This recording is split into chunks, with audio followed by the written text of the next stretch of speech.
The short answer is yes, it's doable. I went there while I was 26 weeks pregnant. I was there for about 2 weeks, but the safari itself was about 7 days. But a few things that I should mention. First, it's not my first safari. It's not my first time to go to Africa. It's not my first child. It's actually my third. And I have a healthy pregnancy. I don't have any risk or complication or anything whatsoever. It can be challenging for those who are maybe not as physically active before the pregnancy. Because the pregnancy itself is already challenging. Your body is adjusting, you're carrying a baby, and add a whole new layer of challenge there, which is going on a safari. You go for long hours on a safari vehicle, which can get quite bumpy. Yes, you are allotted your own comfortable seat, but it's not a couch like you have at home. You don't get to put your feet up. I guess you can, depending on the vehicle, but not in the same way you would at home if you're feeling tired. You can't replicate that same comfort if you're looking for that. So you will be adjusting for the whole trip. And we're not talking about 2 days, 3 days. It's often a week that you have to be on a safari to really get the most out of it. I think the biggest challenge would be the fact that it's so remote.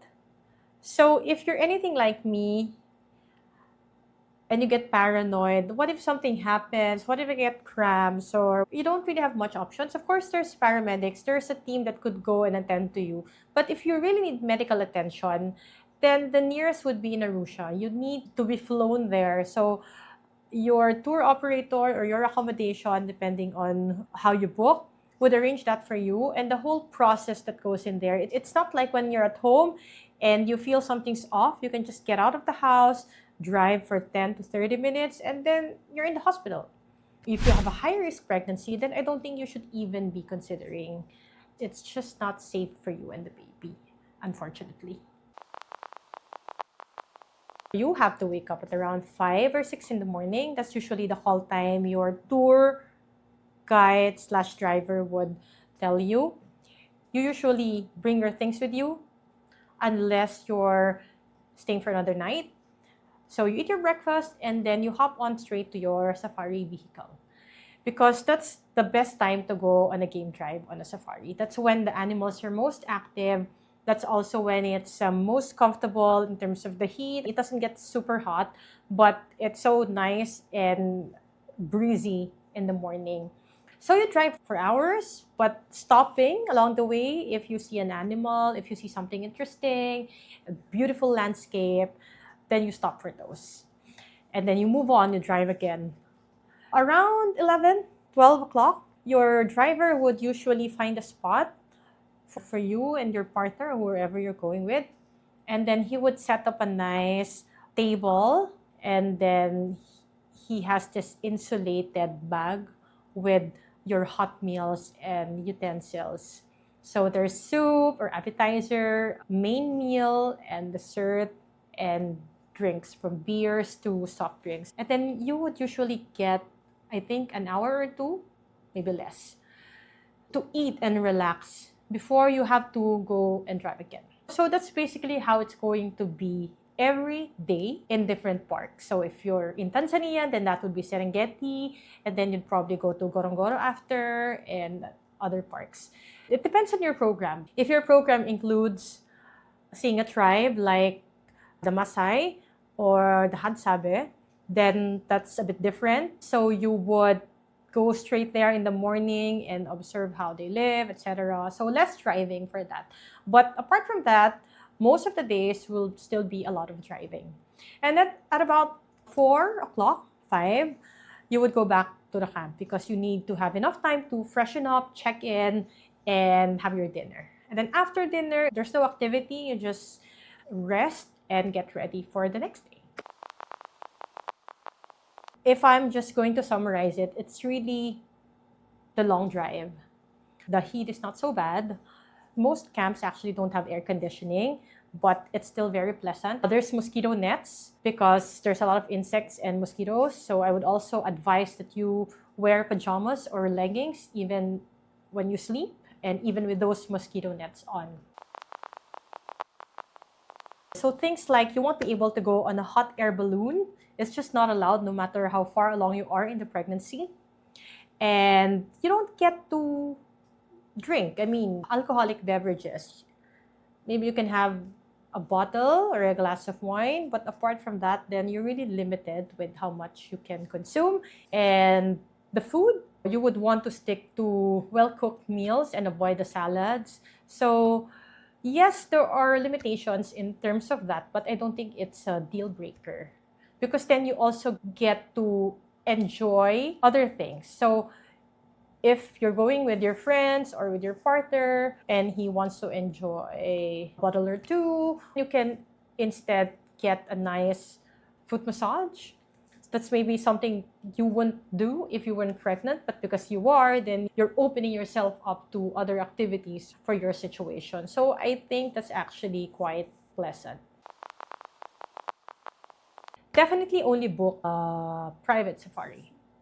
If, for example, you need to use the toilet a lot more, then it's quite embarrassing to ask the driver to make unnecessary stops because everyone has to also make that stop for you. And if you're too tired, you just have to get through the day's program. You can't ask your driver to stop at an earlier time. And just a lot more things, like you'd probably more packed because normally in a group safari, they would really fill in the slots as much as possible. Whereas a private, it's just you and your partner or whoever you're booking with. So definitely, no questions asked, go for a private safari. What really helped me in that tour was my tummy support. I had one that just go right below my tummy, like a thin one, so it's not too compressing. So that felt like it gave a really good support during those bumpy rides. And then I kept the leggings the whole time just to avoid any bites or whatsoever. And even though there's not going to be a lot of walking, a very comfortable shoes would really make a lot of difference. Make sure to pack a lot of mosquito repellent and those cream if you actually get bitten because they can get itchy. And your snacks, like whatever you're craving, make sure to bring them with you because it would be really difficult to find them if you can even find them. So make sure to use that space in your luggage for all that special snacks and drinks that you like. If you are planning to watch movies or listen to podcasts or music, make sure that you download all of them because even if you stay in a luxury lodge or anything like that, and even if they say that they have reliable Wi-Fi, it's not always the case. And so easy to download, much more convenient. So just make sure to do that before you go, before you even fly to Tanzania or to Africa, because as soon as you go to the country, the Wi-Fi could already be a problem. So make sure that you do all that downloading at home. Make sure to get a doctor's clearance and a fit to fly certificate.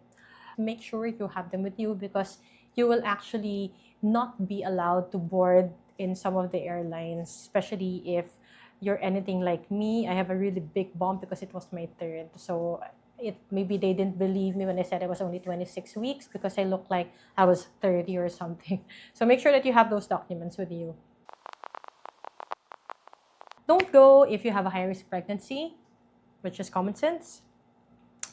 Or maybe if you still have nausea from time to time because maybe you'll just feel too uncomfortable most of the time, then what's the point? Then it will just be a torture for you instead of a fantastic experience. But if you're fit, cleared by your doctor, you feel good about yourself, no complications or whatsoever, and this is a once in a lifetime trip that you don't want to miss, definitely go. It's not like you will be isolated or anything like that. It's just going to be a bit more challenging, but people live there. People live in far-flung places with no issues. I hope this video helped you decide if you should go or not.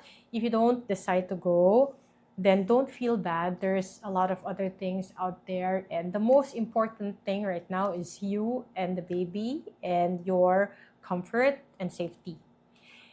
And if you decide to go, then you should give it all as well. Make sure to enjoy the experience because, like I mentioned, a lot of times it's once in a lifetime, and this is something that you would really look back to and show your son or daughter one day that you guys went on your first trip together to Africa. Maisha yetu hakuna matata, hakuna matata, hakuna matata.